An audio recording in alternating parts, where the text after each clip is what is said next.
عن أبي مسلمة سعيد بن يزيد قال سألت أنس بن مالك أكان النبي صلى الله عليه وسلم يصلي في نعليه قال نعم.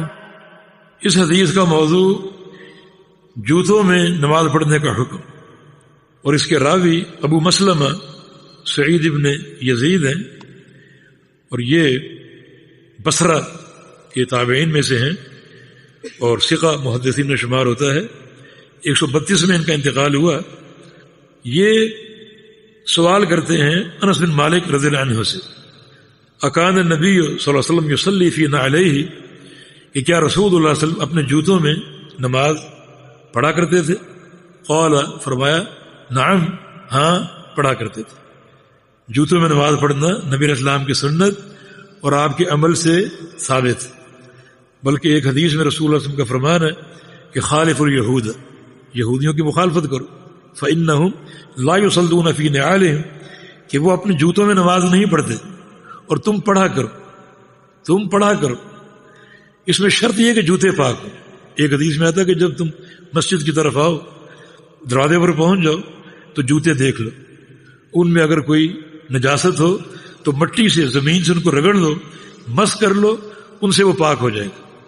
یعنی جوتے میں نجاست ہو تو پھر اس میں نماز نہیں ہوتی، لیکن نجاست سے پاک کر کے پھر آپ جوتے میں نماز پڑھ سکتے۔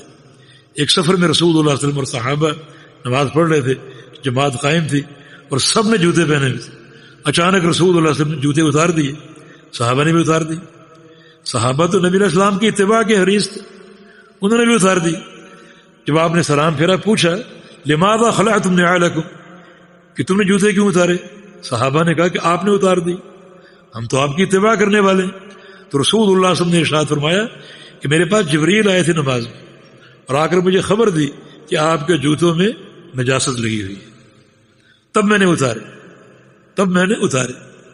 اس سے یہ بات بھی ثابت ہو رہی کہ رسول اللہ صلی اللہ علیہ وسلم عالم الغیب نہیں تھے۔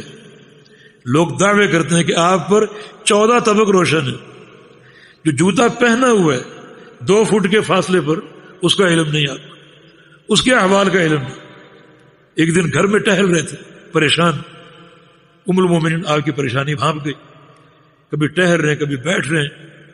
عرض کیا کہ میرے ماں باپ قربان ہو، آپ کو کس چیز نے پریشان کر دی؟ فرمایا کہ جبریل امین نے آنے کا وعدہ کیا تھا، آئے نہیں۔ کیوں نہیں آئے؟ مجھ میں کیا ایسی کوتاہی ہو گئی، کیا ایسی میں غلطی کر بیٹھا؟ وہ آئے نہیں، آج تک انہوں نے وعدہ خلافی نہیں کی۔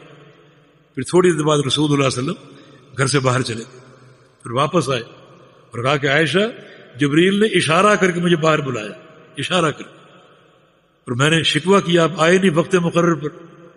کہا کہ جس کمرے میں آپ بیٹھے ہوئے ہیں، اس کمرے کی آپ کی چارپائی کے نیچے ایک کتے کا بچہ ہے، جس گھر میں کتا ہو اس میں ہم داخل نہیں ہوتے۔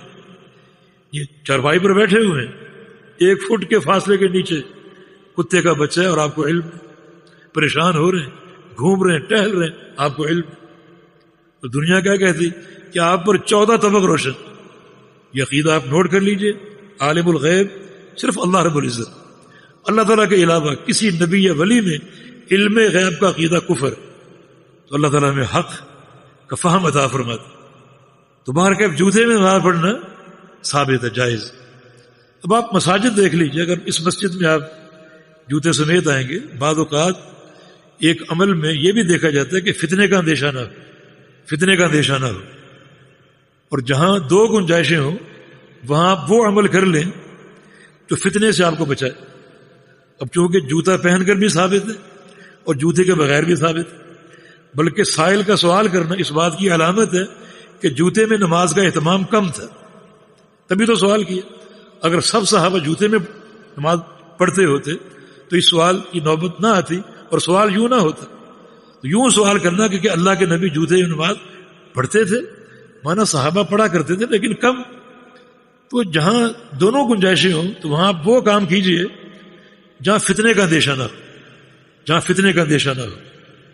اس کو کہتے ہیں اختلاف تنوع، نوع کا اختلاف، کہ یہ بھی جائز ہے یہ بھی جائز ہے، ننگے سر نماز بھی جائز ہے اور سر ڈھانپ کر بھی جائز ہے، یہ اختلاف تنوع ہے۔ جیسے ہم نے پیچھے بیان کیا ربنا لک الحمد ربنا ولک الحمد، روایتوں کا اختلاف، تنوع کا اختلاف، نوع کا اختلاف ہے، یہ بھی درست ہے یہ بھی درست ہے۔ اختلاف تضاد میں آپ حق تلاش کریں کہ حق کیا ہے. اختلاف تنوع میں دونوں صورتیں جائز ہیں، اور آپ وہ اپنائیں جس میں فتنے کا اندیشہ کم سے کم. جی